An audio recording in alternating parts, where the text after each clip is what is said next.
মাটি খুঁড়ে সোনার গয়না পাওয়া গিয়েছিল, একটা বড় হার পাওয়া গিয়েছিল। সবাই খুব খুশি হয়েছিল। বাড়ির লোক মিলে সেই হারটাকে নিল, নিজেদের কাছে রাখলো। আর তারপর থেকে শুরু হলো ভয়ঙ্কর ঘটনা সেই বাড়ির প্রত্যেকটা মানুষের সাথে। আর তারপরে সেই হার যেখানে যেখানে গেছে তাদের সাথেও কিন্তু অনেক ভয়ঙ্কর ঘটনা ঘটে গেছে। হয়তো এই হারটার সাথে অনেক অভিশাপ জড়িয়েছিল, কিছু তো একটা ব্যাপার হয়েইছে, যেটা শুনলে আপনারা কিন্তু প্রত্যেকেই শিউরে উঠবেন। নমস্কার শ্রোতা বন্ধুরা, আত্মা ও ঈশ্বর চ্যানেলে আপনাদের সবাইকে স্বাগত। আশা করি আপনারা সকলেই ভালো আছেন, সুস্থ আছেন। আত্মা ও ঈশ্বরকে আপনারা এতটা ভালোবাসা দিচ্ছেন, সত্যি আমি তার জন্য অনেক আপ্লুত। তাহলে চলুন বেশি দেরি না করে শুরু করা যাক আজকের এই মূল ঘটনাটা। এটা হলো রায়চৌধুরী বাড়ির ঘটনা। ওরা কিন্তু সত্যিকারের বলতে গেলে জমিদার নয়, যেহেতু ওরা একসাথে অনেকে মিলে থাকতো তাই সবাই জমিদার বাড়ি বলে ওদের পরিচয় দিত। আগে সবাই একসাথে থাকতো, তারপর বংশ পরম্পরায় আস্তে আস্তে না একমাত্র তুয়ার বাবাই থেকে গেছে। আর তুয়ার দুই পিসি আছে। এক পিসি হলো যে এই বাড়িতেই থাকে, কারণ তার না বিয়ে হয়েছিল, 1 বছরের মধ্যে সে আবার কোনো সমস্যার জন্য চলে এসেছে আর তুয়ার বাবার কাছেই সে রয়েছে। আরেক পিসি আছে তুয়ার, সে দূরে থাকে এবং তার অনেক সম্পত্তি রয়েছে, নিজস্ব তার স্বামীর অনেক সম্পত্তি রয়েছে, আর তার দুটোই ছেলে, কোনো মেয়ে নেই। তাই তুয়াকে না সবাই খুব ভালোবাসে। ওদের কিন্তু আরো আত্মীয় স্বজন আছে যারা এখানেই এই বাড়িতেই থাকতো, কিন্তু তাদের এই বাড়ির প্রতি বা এই সম্পত্তির প্রতি কোনো অধিকারই কিন্তু নেই। তাই তাদের ছেলেমেয়েরা যখন হয়েছে তারা আর এখানে থাকেনি, আস্তে আস্তে তারা শহরে চলে গেছে, কেউ বারাসাত টাউনে চলে গেছে, আর অনেকে কলকাতার দিকে বাড়ি করেছে, ফ্ল্যাট নিয়েছে। শুধুমাত্র তুয়ার বাবাই তেমন কিছু করতে পারেনি, ছোট একটা ব্যবসা চালায়। যেহেতু ওদের পূর্বপুরুষরা, এই তুয়াদের পূর্বপুরুষরা কিন্তু ওই জমি জমা চাষবাস এসব নিয়েই থাকতো। টাকা পয়সা ভালোই ছিল, যেহেতু অনেক জমি ছিল, তো চাষবাস করতো, যা ইনকাম হতো মোটামুটি খুব খুব ভালোভাবে তাদের চলে যেত। আস্তে আস্তে সময় এগোতে থাকলো, তারপর ওদের জমি বিক্রি হতে শুরু করলো। ওই বাড়ি জমি না, কিন্তু আরো যে জমি ছিল মাঠে, সেই জমিগুলো বিক্রি হয়ে গেল। দেখতে দেখতে সবই প্রায় বিক্রি হয়ে গেল। আর তুয়ার বাবাই যেখানে ওই বাড়িটা ছিল তার পাশে, যে বললাম না অনেকটা জায়গা রয়েছে, সেখানে নিজের একটা বাড়ি করে থেকে গেল। কারণ যে বড় বাড়িটা আগে ছিল, যেখানে আগে অনেকে মিলে থাকতো, প্রচুর মানুষজন থাকতো, কিন্তু বংশ পরম্পরায় আজকে তেমন কেউ আর অবশিষ্ট নেই। আরো যারা আছে আত্মীয় স্বজন তো প্রচুর আছে, ওই যে বললাম, তারা আর এখানে থাকে না। তাদের ছেলেমেয়েরা অনেক পড়াশোনা করে করে তারা অন্য জায়গায় চলে গেছে। এই হলো ওই রায়চৌধুরী বাড়ির প্রেক্ষাপট, এইভাবেই চলছে। আজকে যে গল্পটা আমাকে পাঠিয়েছে সে কিন্তু এই রায়চৌধুরী বাড়িরই মেয়ে। যখন তার সাথে এই ঘটনা ঘটেছিল তখন সে বারাসাত ইউনিভার্সিটিতে MA করছিল। একমাত্র মেয়ে, তুয়ার জন্য তখন পাত্র দেখা শুরু হয়ে গিয়েছিল। পাত্র পছন্দ হয়ে গেল, আর বলতে গেলে ওর বিয়েটাও ঠিক হয়ে গেল। সমস্ত কিছু খুব ভালোভাবেই চলছে। যেহেতু বাড়িতে অনেকটা পরিমাণে জায়গা, তাই অনুষ্ঠান সব বাড়িতেই হবে, বিয়ের অনুষ্ঠান আর কি। কিন্তু সমস্যা বলতে, যেখানে তুয়ারা বাড়ি করেছিল তার সামনে কিছুটা জায়গা একটু পরিষ্কার পরিচ্ছন্ন করেছিল, একটু উঠোন মতো করে ফেলেছিল, কিন্তু বাকি যে জায়গাটা রয়েছে সেখানে কিন্তু কোনো পরিষ্কার পরিচ্ছন্ন কিছুই করা হয়নি। গাছ গাছালি, নোংরা আবর্জনা সবই সেখানে রাখা রয়েছে, এবং বড় বড় জঙ্গলও সেখানে হয়ে গেছে। একটা অনুষ্ঠান করতে গেলে তো অনেকটা জায়গার দরকার হয়, প্যান্ডেল করতে হবে। আর বাকি যে জায়গা রয়েছে সেখানে কিন্তু একটু নিচু মতো, মাটি আর ফেলা হয়নি। যেখানে ওরা থাকতো সেইটুকু জায়গায় ওরা মাটি করে বাড়িঘর করেছে, উঠোন মতো করেছে। এইবার সমস্যা দাঁড়ালো যে মাটি ফেলতে হবে, মাটি আনতে হবে। যেহেতু ওদের অনেকটা মোটামুটি জায়গা রয়েছে, তাই তুয়ার বাবা ডিসিশন নিল যে পেছন দিকে, ওই বাড়ি পেছন দিকে যেখানে জায়গা রয়েছে, যেখানে আর কোনো আপাতত কোনো কাজে লাগে না, সেখান থেকে মাটি খুঁড়ে তারপর পাশের একটা জায়গায় ফেলা হবে এবং সেখানে সুন্দর করে করা হবে, গাছগাছালি পরিষ্কার করা হবে, আর সেখানেই বিয়ের প্যান্ডেলটা করা হবে আর কি। সেই মতো কাজ শুরু করে দিল। মাটি কাটার জন্য প্রায় 4 জনকে ডাকা হয়েছিল। 2 জন মাটি কাটবে এবং বাকি 2 জন মাটি সেখানে ফেলবে।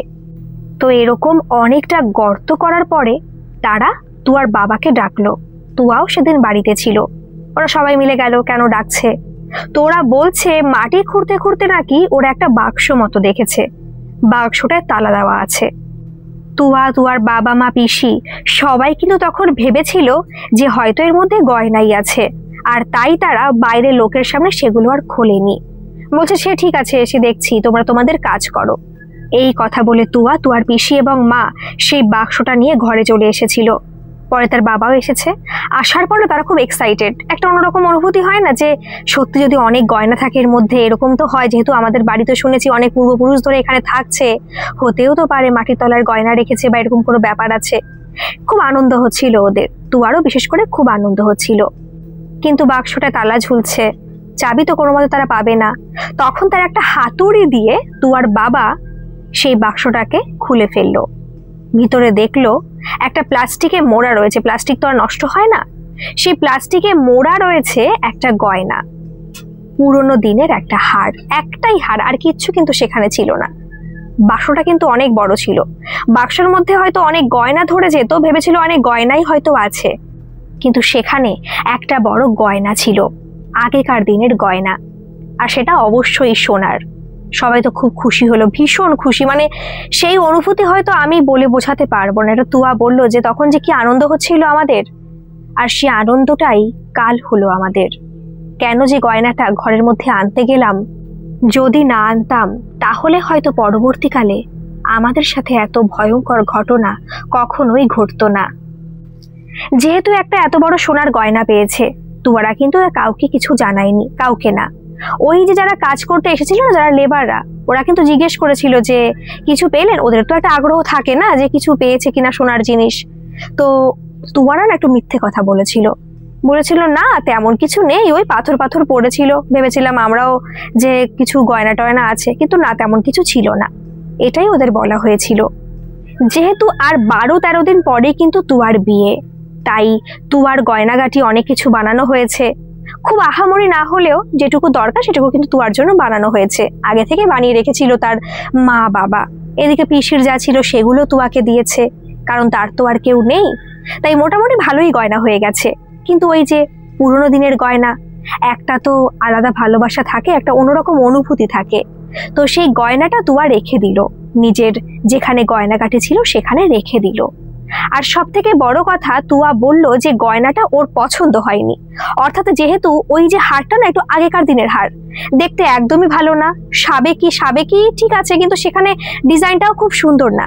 তুয়া তাই ওর বাবা মাকে বলেছিল যে একটা কাজ করলে হয় না, এই গয়নাটা নিয়ে তাহলে সোনার দোকানে যাই আর এটা ভেঙে একটা বড় হার করে ফেলি নিজের ইচ্ছা মতো। তো বাবা মাও রাজি হয়ে গিয়েছিল। রাজি না হওয়ার কিছুই নেই, যে এই গয়নাটা যার, তাকে ওরা খুব চেনে বা আদর করে ভালোবেসে তুয়াকে দিয়েছে, এরকম তো আর কোনো ব্যাপার নেই। তাই তুয়ার কথাতেই সবাই রাজি হয়ে গেল। ওরা ডিসিশন নিল যে পরের দিনই ওটা নিয়ে সোনার দোকানে যাবে। এই যে গয়নাটা পেয়েছিল তখন কিন্তু 2-2-2:30 মতো বাজে। তার একটু পরে মিস্ত্রিরা সব চলে গেছে, ওরা প্রায় 4টে পর্যন্ত কাজ করেছে আর করেনি। আর বিকেলের মধ্যেই গয়নাটা আলমারির মধ্যে রেখে দিয়েছে। তুয়ার ঘরের আলমারির মধ্যেই যেখানে সমস্ত গয়না রাখা রয়েছে সেখানে কিন্তু তুয়া রেখে দিয়েছে।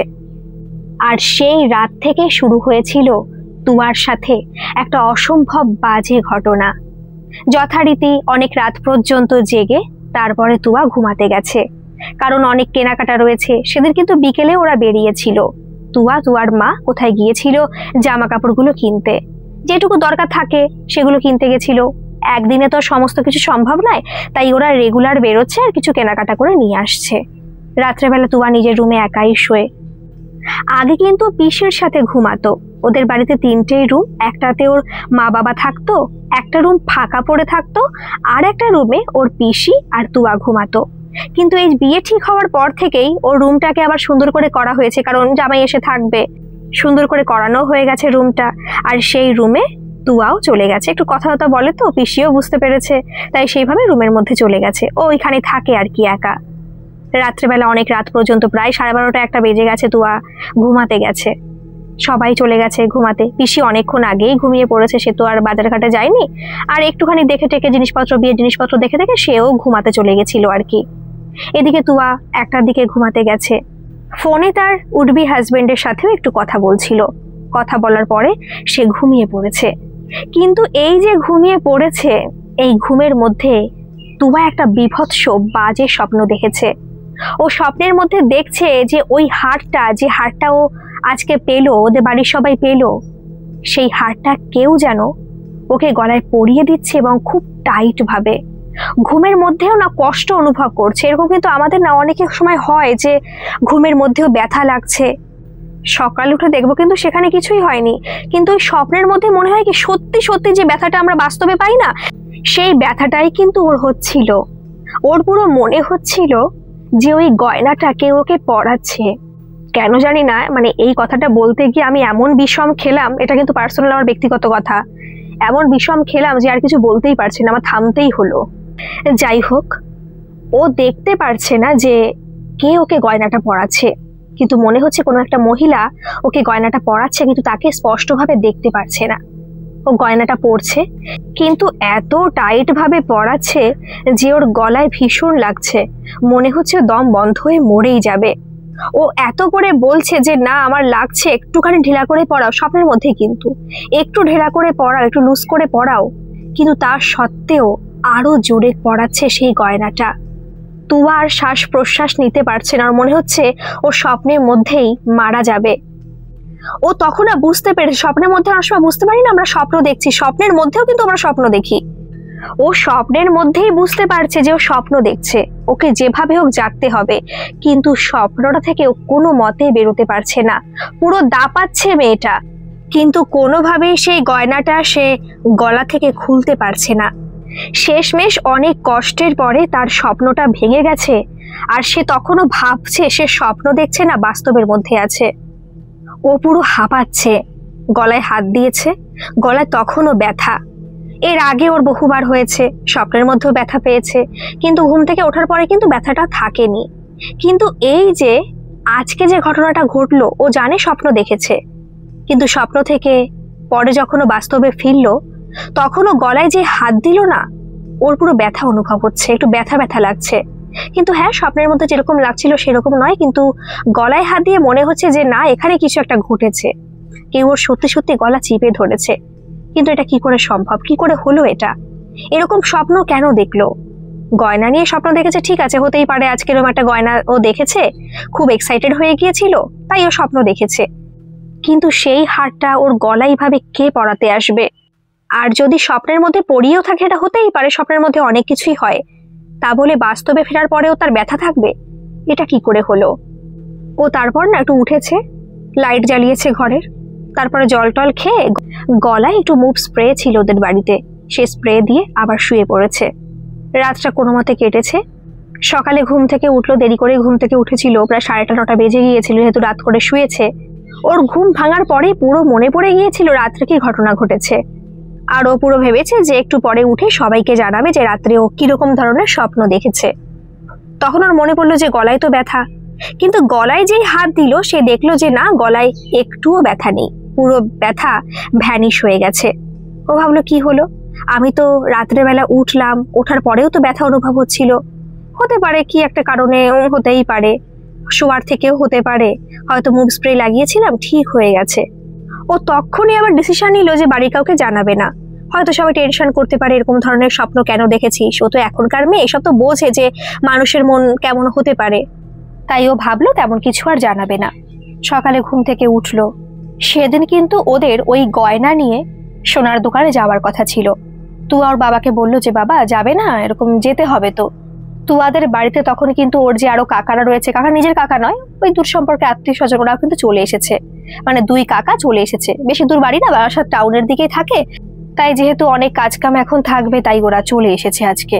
তখন তুয়ার বাবা জানালো যে এই গয়নার কথা আর কাউকে জানাস না, আর আজকে যাওয়া হবে না, কারণ যেহেতু এখন বর্ষাকাল, তখন বর্ষাকাল চলছিল, আষাঢ় মাসে হয়তো বিয়ে হয়েছে, যেহেতু এখন বর্ষাকাল তাই উপরের প্যান্ডেলটা করতেই হবে অনেকটা জায়গা জুড়ে, না হলে বৃষ্টি পড়লে যেহেতু মাটি ফেলছে তাহলে কাদা কাদা হয়ে যাবে। তো এইভাবেই সেদিন আর যাওয়া হয়নি, আর এটাও কিন্তু ওকে বলেনি যে কবে যাবে। তুয়াও নাছোড়বান্দা, যেহেতু বিয়ের আর বেশি দেরি নেই, তারপর এবার এই গয়নাটাকে ভাঙিয়ে নিজের ডিজাইন মতো ও গয়না বানাতে দেবে, সেটা কতদিন সময় লাগবে তাও জানে না, তাই একটু কষ্ট হচ্ছিল ওর। সেদিন তো ইউনিভার্সিটিও গিয়েছিল, ওর কিন্তু তখন এমএ কমপ্লিট হয়নি, তখন কিন্তু এমএ পড়ছে অলরেডিও। সেখান থেকে বিকেলের দিকে বাড়ি এসেছে। আসার পরে যা কাজকাম থাকে আবার বাজারে গেছে, সমস্ত কিছু কেনাকাটা সেগুলো করেছে, আবার রাত্রে এসেছে। আজকে আবার ওর একটা মাসি আর মাসির মেয়ে এসেছে, নিজের মাসি, তুয়ার মায়ের বোন, এবং তার সাথে তুয়ার একটা বোনও এসেছে। বোন খুব ছোট না, তখন সবে কলেজে পড়ে। খুব ভালো লাগছে, কারণ আস্তে আস্তে দেখতে দেখতে আরো আত্মীয় স্বজন আসবে। আত্মীয় স্বজন তো কম নেই, এখনো থাকে না এখানে, তারাও আসবে। তো সেদিনও না তুয়ার ঘুমাতে ঘুমাতে অনেকটা রাত হয়ে গিয়েছিল। বাড়িতে লোকজন এসেছে, গল্প টল্প সব হচ্ছে। তারপরে কি করলো, তুয়ার যে ওই বোন মাসির মেয়ে, সে তুয়ার সাথে ঘুমিয়ে পড়লো, আর তুয়ার যে মাসি সে আবার গেল তুয়ার পিসের সাথে ঘুমাতে। আজকেও প্রায় 12:30 বেজে গেছে, ঘুমাতে গেছে। ঘুমানোর পরে কি আর ঘুম আসে? দুজনে মিলে গল্প করতেই আছে। এমন সময় তুয়ার বোন তুয়াকে বলে যে দিদি কি কি গয়নাগাটি করলে, আমাকে তো দেখালি না। আর যেহেতু সমস্ত গয়নাগাটি তুয়ার আলমারিতেই ছিল, তাই ওই রাত্রেবেলা আবার লাইট জ্বালিয়ে তুয়া কি করলো, তুয়া সমস্ত গয়নাগাটি বের করলো। ওই গয়নাটাও দেখাবে ভেবেছিল, কিন্তু বলবে না। তুয়া বলছিল যে ওকে বলবে না তখন যে গয়নাটাও এরকম মাটি খুঁড়ে পেয়েছে, বলবে যে আগের দিনের গয়না এরকম ছিল, তাই এটা আমার হয়ে গেছে আর কি, ভেবেছে এটা ভাঙিয়ে অন্য কোনো গয়না করবে, এটাই আর কি বলবে। তো যখন তুয়া নিজের গয়নাগাটি বের করলো না, সে পুরো গয়না দেখে পুরো অবাক হয়ে গেছে। যেহেতু সমস্ত গয়নার মধ্যে ওই হারটা রেখেছিল, তাই সমস্ত কিছু একসাথেও বের করেছে। কিন্তু সেখানেও দেখতে পারছে যা যা সোনার জিনিস ওর ছিল সমস্ত কিছু না একটু কালচে মতো পড়ে গেছে। অনেক সময় থাকে না যে সোনায় খাদ থাকলে কিন্তু সোনার একটা কালচে মতো হয়ে যায়, সোনার প্রবলেম থাকলে এরকম একটু কালো কালো হয়ে যায়। সেখানে প্রত্যেকটা গয়না ওর কালো কালো হয়ে গেছে, প্রত্যেকটা গয়না। আর সেখানে একটা ওই হার, সেটাই একমাত্র জল জল করছে। তখন ওই বোন বলছে, তুয়ার যে বোন, সে বলছে যে দিদি কি হলো, গয়নাগুলো এরকম হয়েছে কেন? তখন তুয়ার বোন বলছে যে এই গয়নাটা তো একমাত্র দেখে চকচক করছে, আর বাকি সব গয়না তো কেমন কালো কালো হয়ে গেছে, কোথা থেকে করেছিস? তাহলে হয়তো সোনার মধ্যে খাদ মিশিয়েছিল, কিছু একটা ব্যাপার অবশ্যই আছে, তুই তাদের কাছে গিয়ে অবজেকশন জানা। তুয়া না কিছু ভেবে পাচ্ছে না, যেহেতু গয়না তো সব রিসেন্ট করা নেই, অনেক আগে থেকেই করা হয়েছে। আর এই গয়না, এর থেকে একটা দুটো গয়না ও আগেও পড়েছে কোনো অনুষ্ঠানে, এরকম তো গয়না কোনোদিনও কালচে হয়নি। এর মধ্যে হয়তো একটা দুটো গয়না রিসেন্ট করানো, কিন্তু বাকি গয়নাগুলো অনেক পুরনো গয়না। কিছু পিসিরও গয়না এখানে আছে, মায়ের গয়না আছে, সেগুলো তো বহু বছর ধরে তুয়া দেখছে, সেগুলো তো কোনোদিন এরকম কালচে হয়নি। কিন্তু আজ হঠাৎ এরকম কালচে হলো কি করে? ওনা খুব ভয় পেয়ে গেছে। আর সেই সময় তুয়ার মাকে তুয়া ফোন করেছে। তুয়ার মা তো খুব চিন্তায় পড়ে গেল যে এই রাত্রে কেন মেয়ে ওই ঘর থেকে এই ঘরে ফোন করছে। তুয়ার মা ফোন তুলেছে, উনি ঘুমিয়ে গিয়েছিলেন তখন। ঘুমানো অবস্থায় ফোন এসেছে, একটা টেনশন হয় না? তারপর এই ঘরে চলে এসেছে। তখন তুয়া কাঁদতে কাঁদতে ওর মাকে বলছে সমস্ত ঘটনা, যে দেখো মা এরকম এরকম ব্যাপার। তুয়ার মা তো চিন্তায় পড়ে গেল, সামনে বিয়ে, আর এরকম বিয়ের গয়না কালচে হয়ে গেছে। আর কাউকে তখন জানায়নি, সবাই তো ঘুমিয়ে পড়েছে, ভেবেছে সকাল হলে মোটামুটি তুয়ার যে পিসি, তুয়ার বাবা, মাসি, এদের জানাবে যে কি ঘটনা ঘটেছে। তুয়াকে বলছে যে কান্নাকাটি করিস না, ঘুমিয়ে পড়, সকাল হোক তারপরে আমি দেখছি। তুয়া কাঁদতে কাঁদতে ঘুমিয়ে পড়েছে। তখন কটা বাজে তুয়া জানে না। তুয়া একপাশে আলমারির পাশেই শুয়ে রয়েছে, মশারি টাঙায়নি, কারণ অল আউট জ্বালানো রয়েছে। আর সেই সময় মনে হলো, আর তুয়া তখন স্পষ্ট অনুভব করতে পেরেছে যে কেউ একজন ওকে হাতটা নাড়িয়ে দিয়ে বলছে, গয়নার লোভ ছাড়, ওই গয়নার লোভ ছাড়, যদি না ছাড়িস তাহলে কিন্তু কোনো গয়না পড়তে পারবি না, অভিশাপে তোর সমস্ত কিছুই শেষ হয়ে যাবে। এখনো কিন্তু ভালোই ভালোই বলছি যে ওই গয়নার লোভটাকে ছাড়। তুয়ার না ঘুম ভেঙে গেছে, ও উঠে পড়েছে। ঘরের লাইটটা পুরোই অফ, কোনো লাইট চালানো ছিল না, পুরো অন্ধকার। ও ফোনের ফ্ল্যাশ লাইটটা জ্বালিয়ে দেখছে, কোথাও কেউ নেই। ও পুরো বুঝতে পেরেছে যে কেউ একজন এসেছিল এখানে, কেউ বলেছে, কিন্তু কে? এটা কোনো স্বপ্ন ছিল না, ও স্বপ্ন দেখেনি, ওর পুরো স্পষ্ট অনুভব করেছে ও যে কেউ একজন এসে ওকে এইসব কথা বলে গেছে। কোন গয়না লোভ ছাড়ার কথা বলছে, যার জন্য কোনো কিছু পড়তে পারবে না, কোনো গয়নাইও পড়তে পারবে না, কোনো কিছু ভালো হবে না। কি বলছে না তুয়া কিছু বুঝতে পারেনি। একটু চিন্তা ওর হচ্ছে বই কি, কিন্তু অনেক কান্নাকাটি করেছে, শরীরটা অনেক বিধ্বস্ত, তাই না আবার ঘুমিয়ে পড়েছে। কিন্তু আবারও ও পুরো স্পষ্ট শুনতে পাচ্ছে যে কোথাও থেকে একটা ভীষণ আওয়াজ হচ্ছে, ঝনঝন ঝনঝন আওয়াজ হচ্ছে। ও চোখ মেলে তাকিয়েছে, ঘুম থেকে কিন্তু ওঠেনি, ফ্ল্যাশ লাইটটা জ্বালায়নি, শুয়ে পড়ে চোখটা মেলে দিয়েছে। আর পুরো শুনতে পাচ্ছে যে পাশে যে আলমারিটা রয়েছে সেখান থেকেই আওয়াজটা আসছে, ঝনঝন করে ভিতর থেকে আওয়াজটা আসছে। আর তখনই ওর যে বোন, সে তখন ওকে এইভাবে নাড়া দিচ্ছে যে দিদি আওয়াজ কোথা থেকে হচ্ছে, আওয়াজ কোথা থেকে হচ্ছে। আর বোনের কথা শুনে আরো পুরো ভয় পেয়ে গেছে, ভীষণ ভয় পেয়ে গেছে, কারণ এমনি ভয় পাচ্ছে, তারপরে হঠাৎ করে তার বোন ভাবে তাকে ধাক্কা দিয়ে এইভাবে কথাগুলো বলছে, ও না খুব ভয় পেয়ে গেছে ভীষণ পরিমাণে। মোবাইলের ফ্ল্যাশ লাইটটা জ্বালালো হচ্ছে ওর বোন, ও তো পুরো ভয়ে পুরো থরথর করে কাঁপছে বসে পড়ে। আর যেহেতু না বেড সুইচ ছিল না, খাটটাকে এমন ভাবে পাতানো আছে যে সেখানে বেড সুইচ নেই, একটু দূরে গিয়ে নিচে নেমে তারপরে লাইটটা অন করতে হবে। তখন তুয়ার বোন ফ্ল্যাশ লাইটটা জ্বালিয়ে দেখছে যে ওর দিদি থরথর করে কাঁপছে ভয়ের কারণে। বলছে কিরে ভয় পেলি? ভয় পাওয়ার কি আছে, আওয়াজ তো হতেই পারে। বলছে জানি না কেন ওরকম তো আওয়াজ হচ্ছিল, তারপর তুই ওরকম চিৎকার করে উঠলি, আমি সত্যি খুব ভয় পেয়েছি, ভীষণ পরিমাণে ভয়, কিন্তু আওয়াজটা হলো কোথা থেকে? আর এর মাঝখানে কিন্তু আওয়াজটা বন্ধ হয়ে গেছে। এখন তুয়া ভাবছে যে আমি একা তো নই, বোনও শুনতে পেয়েছে, কিন্তু ভিতর থেকে আওয়াজ হলো কোথা থেকে? তাহলে ভিতরে কি কোনো ইঁদুর মিদুর ঢুকে বসলো? যখন ওই যে গয়নাঘাটি বের করেছিলাম সেই ভাগে কি ঢুকে বসলো ইঁদুর টিঁদুর? তাহলে তো কেটে দেবে অনেক কিছুই। ও তখন উঠে আবার আলমারিটা না খুলেছে, আর আলমারিটা যেই ও খুললো, সেই পুরো ওই গয়নাটা, ওই একটা যে গয়না, যে হারটা যেটা পেয়েছিল, সেই হারটা পুরো মেঝেতে গিয়ে পড়লো। কিন্তু ও তো বাইরে রাখেনি, আর কি করে নিচে পড়লো ওই গয়নাটা? ও তো বক্সের মধ্যেই রেখে দিয়েছিল ওই গয়নাটাকে। তাহলে কি করে আলমারি খোলার সাথে সাথেই গয়নাটা নিচে পড়ে গেল? ও পুরো ভয় পেয়ে গেছে। তখন ওর বোন বলছে দিদি এই গয়নাটা কিরকম রে? গয়নার কি হাত পা গজালো নাকি রে? ও না হাসছে, আর সত্যি বলতে তুয়া যেটা বললো যে ওর বোনের না খুব সাহস, একটু ভয় কমই পায় সব সময়। আর তখন তুয়া ভাবছে সত্যিই তো, গয়নাটা তো ও বক্সের মধ্যেই রেখেছিল, তাহলে কি করে এগুলো হচ্ছে, কি হচ্ছে না কিছুই বুঝতে পারছে না। গয়না সোনার গয়না, বাইরে তো রাখা যাবে না। ও আবার বক্সের মধ্যে ঢুকিয়ে রেখে আলমারিটা ভালো করে লক করলো, তারপরে আবার ঘুমোতে চলে গেল। তুয়া বলল সেদিন ওর বোনকে জড়িয়ে ধরে ঘুমিয়েছে।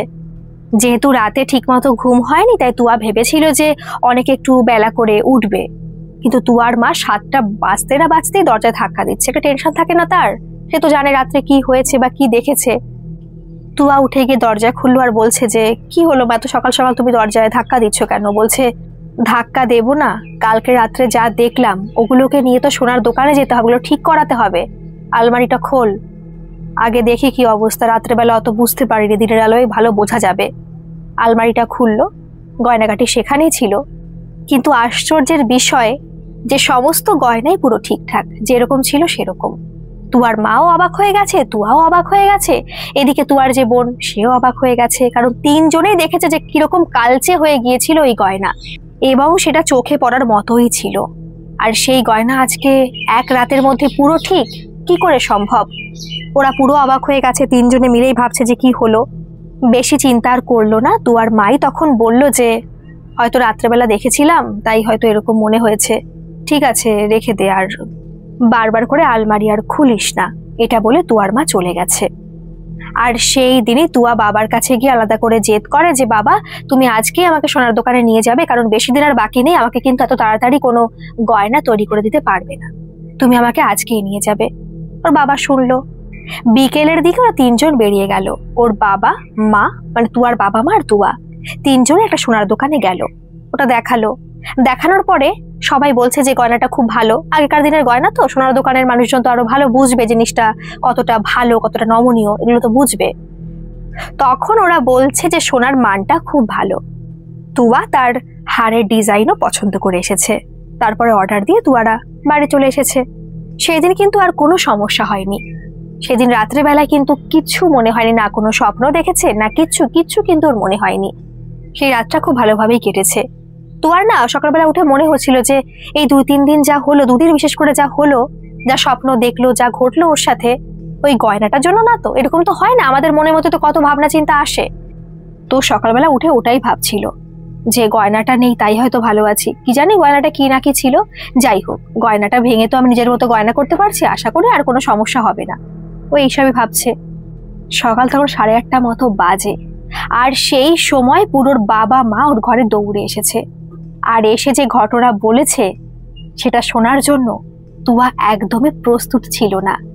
তুয়াকে জানানো হলো যে ওইখানের যে শ্রমিক, অর্থাৎ সোনার দোকানে যে শ্রমিক, যে আর কি গয়নাগাটিগুলো বানায়, সোনাটাকে গলায়, তার নাকি খুব শরীর খারাপ। আর কেন শরীর খারাপ? তার মুখে যে কথাগুলো শোনা গেছে সেটা শুনে কিন্তু এরাও বিশ্বাস করতে পারেনি। তার কথা অনুযায়ী ওই যখন দেখবেন কোনো সোনা আপনি নিয়ে যাবেন, তো কোনো সার্টিফিকেট ছাড়া কোনো সোনা নিয়ে যাবেন, তখন দেখবেন ওরা না একটা ওই শ্রমিকদের কাছে দেয় সোনাটাকে আগে, তারপরে ওটাকে একটু আগুনে পুড়িয়ে কি একটা করে, তারপরে কিন্তু ওয়েটটা মাপা হয় আর কি, তার আগে কিন্তু নয়। কিন্তু উনি বলেছেন যে যখন ওই আগুনে পুড়িয়ে জিনিসটা দেখছিলেন, সোনার ওই হারটাকে দেখছিলেন, তখন নাকি ওনার কানের কাছে কেউ বলেছিল যে সর্বনাশ করে ফেললি। উনি হয়তো পাত্তা দেয়নি, একটু হালকা মতো আওয়াজ হয়েছিল, ভেবেছিল কি নাকি শুনেছে, হয়তো বাইরে রাস্তা দিয়ে কোনো আওয়াজ হতে পারে, এরকম কিছু শুনতে পেয়েছে। কিন্তু এটা যে ওনার কানেই বলেছে, এটা যে শুধুমাত্র ওনাকেই বলেছে, সেটা পরে উনি বুঝতে পেরেছেন। সেই দিন আর সোনার জিনিসটায় হাত দেয়নি, ওই সোনার দোকানেই ছিল। ভেবেছিল যে কালকে এসে সোনাটাকে গলাবে, তারপরে যা করার করবে আর কি। যথারীতি তারা বাড়ি চলে গেছে, সোনার দোকানের মালিকও বাড়ি চলে গেছে, শ্রমিকরাও বাড়ি চলে গেছে। কিন্তু বাড়ি যাওয়ার পরে রাত্রেবেলা ঘুমানোর সময় ওই শ্রমিকের সাথে যা ঘটনা ঘটেছে আপনারা ভাবলে শিউরে উঠবেন। ওই শ্রমিক ঘুমিয়েছে আর ঘুমের মধ্যেই ওনার গলাকেও টিপে ধরেছে, শ্বাসকষ্ট হচ্ছে ওনার, নিঃশ্বাস নিতে পারছেন না তিনি, আর বারবার করে ওনাকে বলছে যে কেন আমার গয়নায় তুই হাত দিলি। প্রথমত আমার এই গয়না চুরি করা হয়েছে এবং আমাকে এই বাড়ি থেকে তাড়িয়ে দেওয়া হয়েছে, তারপরে আমারই গয়না সবাই ভোগ করতে চেয়েছে, কিন্তু পারেনি তো কেউ ভোগ করতে, কারণ সেই গয়নার জন্যই তো আমার মৃত্যু হয়েছিল। আর তোরা সেই গয়নায় হাত দিচ্ছিস। এই গয়নায় যে যে হাত দিবি আর যে যে লোভ দেখাবি, যে যে গয়নাকে ভাঙতে চাইবি, তার সাথে কিন্তু খুব খারাপ কিছু হবে, তাকে আমি পুরো শেষ করে দেব। আর সেই বলে নাকি আরো গলা টিপছিল। স্বপ্নের মতোই হচ্ছে কিন্তু এই সব, বাস্তবে নয়, কিন্তু মনে হচ্ছে বাস্তবে এইগুলো হচ্ছে, আর হয়তো সে মারাই পড়বে।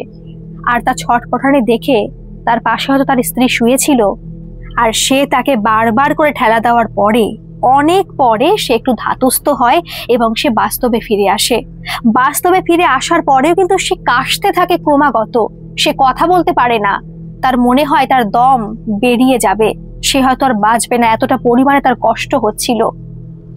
তারপরে একটু ধাতস্থ হওয়ার পরে সমস্ত ঘটনা খুলে বলে তার স্ত্রীকে।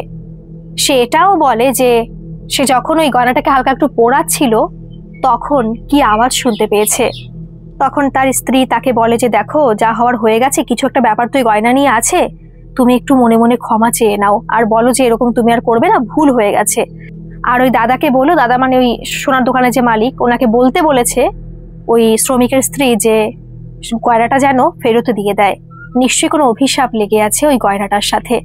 আর এই ঘটনায় ফোন করে জানানো হয়েছিল তুয়াদের বাড়িতে, যেহেতু ফোন নাম্বার দেওয়া রয়েছে, ওই যে বিলটা, সে বিল থাকে না, যে এক্সট্রা যে বিলটা থাকে, সে বিলে লেখা ছিল, সেখান থেকে ফোন নাম্বার পেয়ে ফোন করা হয়েছে, আর গয়না বলেছে নিয়ে যেতে। তখন ওর মাসিরাও চলে এসেছে, সমস্ত ঘটনা চেঁচামেচি হচ্ছে, তো একটু জোরে কথা বলছে, সবাই চলে এসেছে মাসিরা, বেশি তো আর কেউ নেই, বাড়ির লোকজনই সব, মাসিও তো খুব ভালোই চায় নিশ্চয়ই ওর। তখন মাসিকেও জানানো হয়েছিল যে এরকম গয়নাটা পেয়েছে, এই ব্যাপার। আর তুয়াও তখন জানায় যে প্রথম দিনও কি স্বপ্ন দেখেছে, আর সেই দিন ওর হাত ধরে এসে কে কি বলে গেছে। তখন বুঝতে পারলো যে এই গয়না সুবিধার নয়, আর মাটির তলায় এই গয়নাকে কেন রাখা হয়েছে।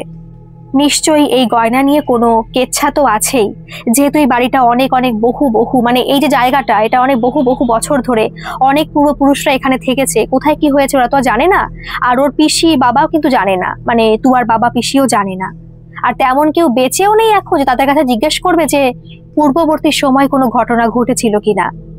তখন ওর মাসিরা সবাই বলে দেখো, হয়তো গয়নাটা সত্যি ভালো নয়, কোনো অভিশাপ লেগে আছে, তো এই গয়নার পরার দরকার নেই, ভাঙারও দরকার নেই, যেখানে ছিল সেখানেই রেখে দাও, ওর অভাব তো নেই, সবাই তো সবকিছু ওকে দিয়েছে, কোনো কিছু তো আর নেই, সোনার হার তো তুয়ার আছে, সেখানে আরো লাগবে কি করতে, আর লোভ করো না, ওগুলোকে রেখে দাও।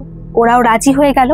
তারপর তুয়ার বাবা গিয়ে সেই গয়নাটা নিয়ে এসেছিল, গয়না নিয়ে এসে যেখানে পোতা ছিল সেইখানেই আবার পুঁতে রেখে এসেছিল।